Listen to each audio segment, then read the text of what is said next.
taproom.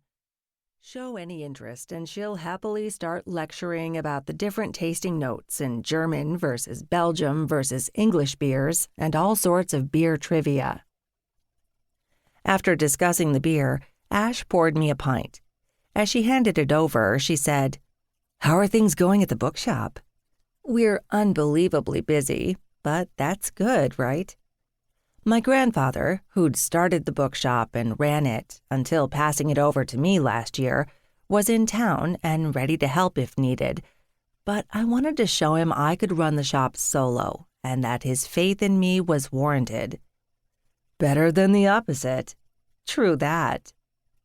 My dog, Jack Skeleton, had been sitting patiently by my side, but he must have decided he'd waited long enough for Ash's attention, so he stood with his paws on the edge of the bar. I'm pretty sure the small, fluffy dog in the corner felt jealous of Jack's Great Pyrenees reach. "Well, hi, Jack," Ash said. She reached out and scratched behind his ears. "If you sit down, I'll give you a treat." Once Jack saw the dog treat in Ash's hands, he sat down with an angelic look, like he'd never stand, and put his paws on the counter. That must have been a different giant snowy white dog in a jaunty red bandana. Ash leaned over the counter and dropped the treat, which bounced off Jack's nose. He looked like Ash had insulted his mother, then leaned over and snagged the treat. I'm pretty sure the dog in the corner laughed at him. "You have the strangest dog," Ash said. "Careful, he'll hear you," I said. Ash is partly correct. Jack is frequently solemn until he's not, and unflappably calm until he's not. His DNA test had claimed purebred Great Pyrenees, which surprised me since his fur is shorter than the breed standard. But he has 6 back toes and an overwhelming desire to patrol the perimeter everywhere we go. He's a strange dog who always keeps a wary eye out, but those are also Great Pyrenees traits, as they were bred to be self-sufficient livestock guardians, frequently caring for sheep for days on ends in the Pyrenees Mountains of France.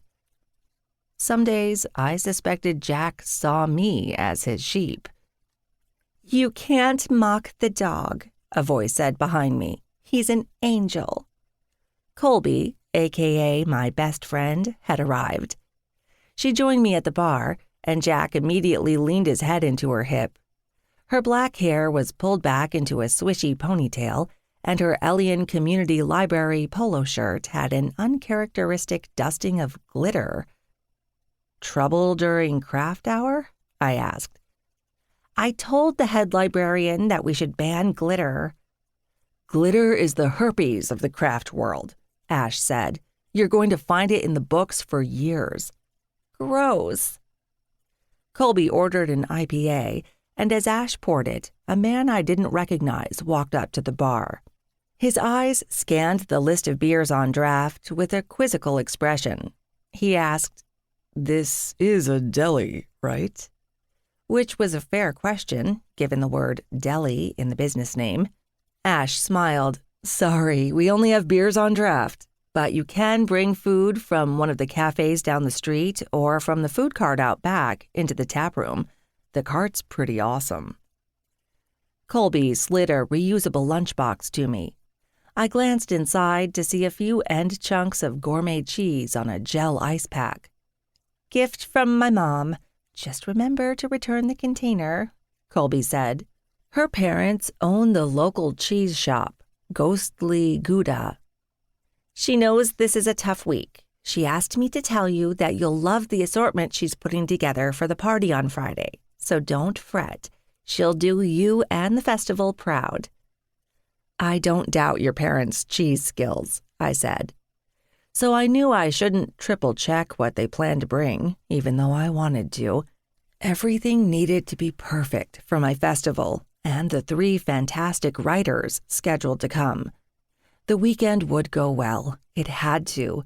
The 3 authors on board were all fantastic and included a hometown hero returning after a long absence, making the festival feel like fate versus my pet project. I spotted the notebook.